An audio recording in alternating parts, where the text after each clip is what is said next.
ഈശോയിൽ ഏറ്റവും സ്നേഹം നിറഞ്ഞവരെ, നമ്മൾ വായിച്ചയുടെ സുവിശേഷ ഭാഗത്തിലെ ഏതാനും അർത്ഥങ്ങൾ, ചിന്തകൾ നമുക്ക് ഒരുമിച്ച് നമ്മുടെ ജീവിതത്തിലും പ്രാവർത്തികമാക്കുന്ന രീതിയിൽ നമുക്ക് ഒരുമിച്ച് ചിന്തിക്കാം. ഇത് സുവിശേഷ ഭാഗം എന്ന് പറയുന്നത് തന്നെ ഈശോ ഒരു സുവിശേഷ ഭാഗത്തിൻ്റെ അർത്ഥം പറഞ്ഞു കൊടുക്കുകയാണ്. ഇനി ഇതിനുള്ളൊരു അർത്ഥം, വേറൊരു അർത്ഥം നമുക്ക് പറയാൻ സാധിക്കുകയില്ല.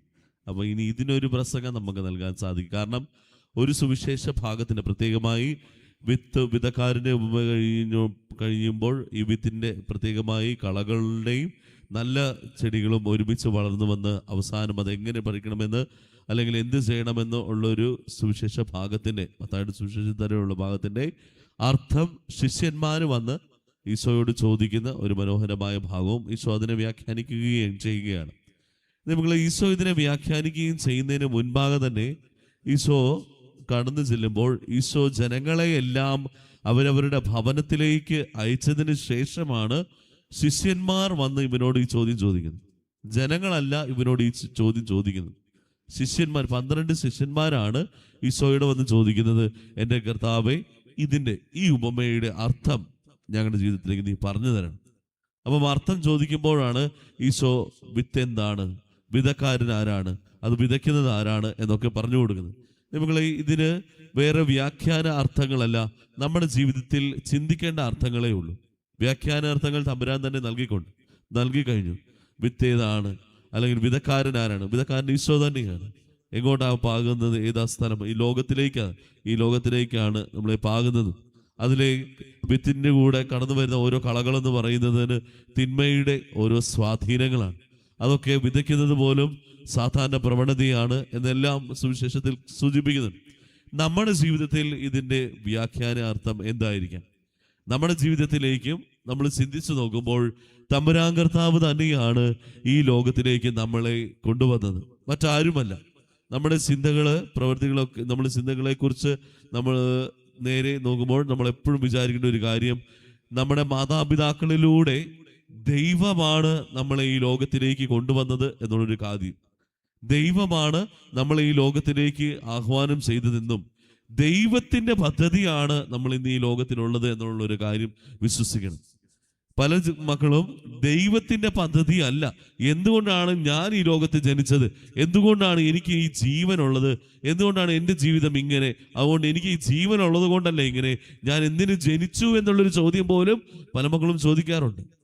ഓരോ പരീക്ഷകളുടെയും റിസൾട്ട് വരുന്ന ദിവസങ്ങൾക്ക് മുൻപേയും അതിനുശേഷവും എത്രമാത്രം മരണങ്ങൾ സംഭവിക്കുന്നു. കാരണം എന്നാ?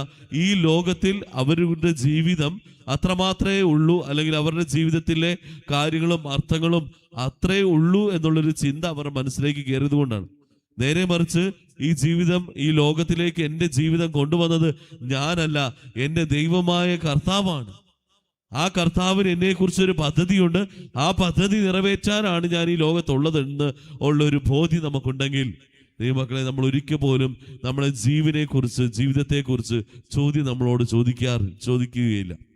അങ്ങനെ ഒരു ചിന്തയുള്ളപ്പോൾ മാത്രമേ ദൈവം പാകിയ വിത്ത് മനോഹരമായി 30 ആണെങ്കിലും 60 ആണെങ്കിലും 100 മേനിയാണെങ്കിലും വിതയ്ക്കുവാനല്ലെങ്കിൽ കടന്നു വരുവാനുള്ള ഒരു അനുഗ്രഹം ദൈവം നൽകിയിരിക്കുന്നതാണ് എന്നുള്ളൊരു ബോധ്യം നമ്മുടെ ജീവിതത്തിൽ ഉണ്ടാകുകയുള്ളൂ.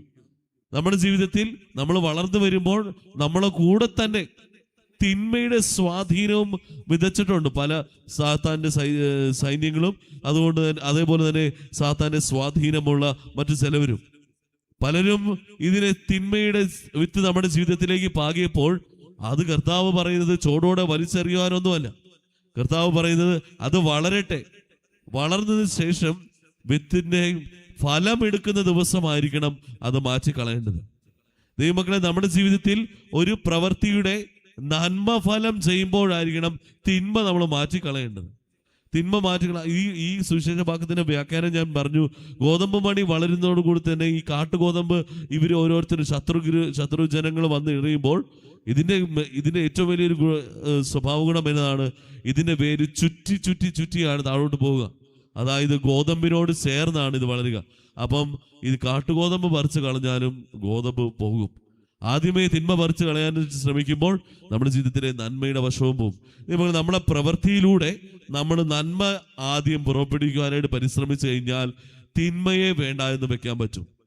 ആദ്യമേ തിന്മയെ വേണ്ടാന്ന് വെച്ച് നന്മയെ പ്രവർത്തിക്കാൻ സാധിച്ചു കഴിഞ്ഞാൽ നമ്മുടെ ജീവിതത്തിൽ ഉള്ള പ്രവൃത്തിയും കൂടെ പോകും. അപ്പം ഏത് പ്രവൃത്തിയാണെങ്കിലും ഓക്കെ, ഞാൻ ഇതെല്ലാം മാറ്റി വെച്ചിട്ട് പുതിയതായിട്ട് ആരംഭിക്കാം എന്നുള്ള ചിന്തയൊന്നും വേണ്ട. എല്ലാ ദിവസവും പല അവസരങ്ങളും പല അവസരങ്ങളും പല രീതികളായ പ്രവർത്തന രീതി നമുക്ക് കിട്ടുന്നുണ്ട്. ഇറങ്ങി പ്രവർത്തിച്ചതിന് ശേഷം ആ പ്രവർത്തന മേഖലയിൽ നമ്മുടെ നന്മ കൊണ്ടുവരാനായിട്ട് പരിശ്രമിക്കുക. ആ പ്രവർത്തിക്കുമ്പോൾ നമുക്ക് മനസ്സിലാകും ഏതൊക്കെയാണ് തിന്മ, അത് നമ്മൾ ചെയ്യരുത്. അപ്പം ഏത് പ്രവർത്തനത്തിനാണെങ്കിലും നമ്മുടെ നന്മ പ്രതിഫലം കൊണ്ടുവരുവാനായിട്ട് പരിശ്രമിച്ചാൽ മാത്രമേ നമ്മുടെ ജീവിതത്തിൽ മുന്നോട്ട് നമ്മൾ നീങ്ങാൻ പറ്റുള്ളൂ.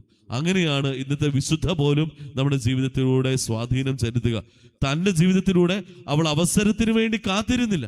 എല്ലാ ദിവസവും അവൾ അവസരമായി ഉപയോഗിച്ചിരുന്നു. എല്ലാ സമയവും അവൾ അവസരമായി ഉപയോഗിച്ചിരുന്നു. ഒരു അവസരത്തിന് വേണ്ടി അവൾ കാത്തിരുന്നിട്ടില്ല. തൻ്റെ ജീവിതത്തിൽ രോഗം വരട്ടെ എന്നിട്ട് ഞാൻ വിശുദ്ധിയാകാം എന്നവൾ കാത്തിരുന്നില്ല. നേരെ മറിച്ച് അവൾ കടന്നു ചെന്നു രോഗത്തിലേക്ക്. തൻ്റെ ജീവിതത്തിലൂടെ തനിക്ക് ഒരു വലിയൊരു കഷ്ടപ്പാട് വരട്ടെ എന്നിട്ട് ഞാൻ സഹിച്ചിട്ട് ഞാൻ വിശുദ്ധിയായിക്കൊള്ളാം എന്നുള്ളൊരു ബോധ്യമല്ല. നേരെ മറിച്ച് സഹനം എനിക്ക് ലഭിക്കട്ടെ എന്നുള്ളൊരു ആഗ്രഹമായിരുന്നു. സഹനം കടന്നു വരാൻ വേണ്ടി കാത്തിരിക്കുകയല്ല, സഹനത്തെ ചെന്ന് സ്വീകരിക്കുകയായിരുന്നു അവൾ. സഹനത്തെ സ്വീകരിച്ചതിന് ശേഷമാണ് അവൾ പറയുക, സഹനത്തിലൂടെ അവൾ നന്മയിലേക്ക് കടന്നു വരുവാനോടുള്ള പരിശ്രമം. അതുകൊണ്ടാണ് അവളുടെ നാവിൽ കൂടെ തന്നെ വിശുദ്ധ അൽഫോൻസാമ്മ പറഞ്ഞത്, എൻ്റെ കർത്താവേ, അങ്ങയുടെ പൂങ്കാവനത്തിലെ ഏറ്റവും മനോഹരമായ ഒരു പുഷ്പമായി മാറുവാൻ എന്നെ സഹായിക്കണമേ എന്ന്. ഒരു ചെടി വളർന്നു വരുമ്പോൾ ചെടി വളർന്നതിന് ശേഷമാണ് അതിന്റെ പ്രതിഫലമായ മനോഹരമായ പൂ കാത്തിരിക്കുക. അല്ലാതെ ചെടി നടുമ്പോളെ ഇത് നല്ല പൂ തരത്തില്ല എന്ന് പറഞ്ഞ് ചോടോടെ പേരിരിക്കുന്ന സ്വഭാവമല്ല.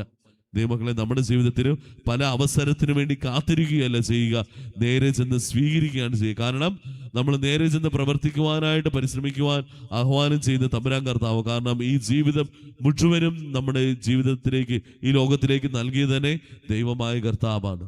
സകല അവസരങ്ങളും നമുക്ക് സ്വീകരിക്കാം.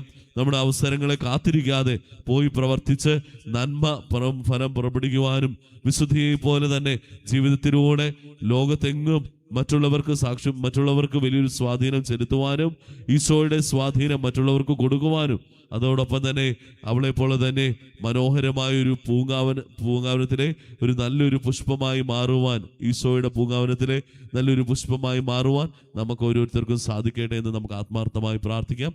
അതിനുവേണ്ടിയുള്ള കൃപാവരം ഈ വിശുദ്ധ ബലിയിലൂടെ നമുക്ക് സ്വീകരിക്കുകയും ചെയ്യാം. ദൈവം നമ്മളെല്ലാവരെയും സമൃദ്ധമായി അനുഗ്രഹിക്കട്ടെ.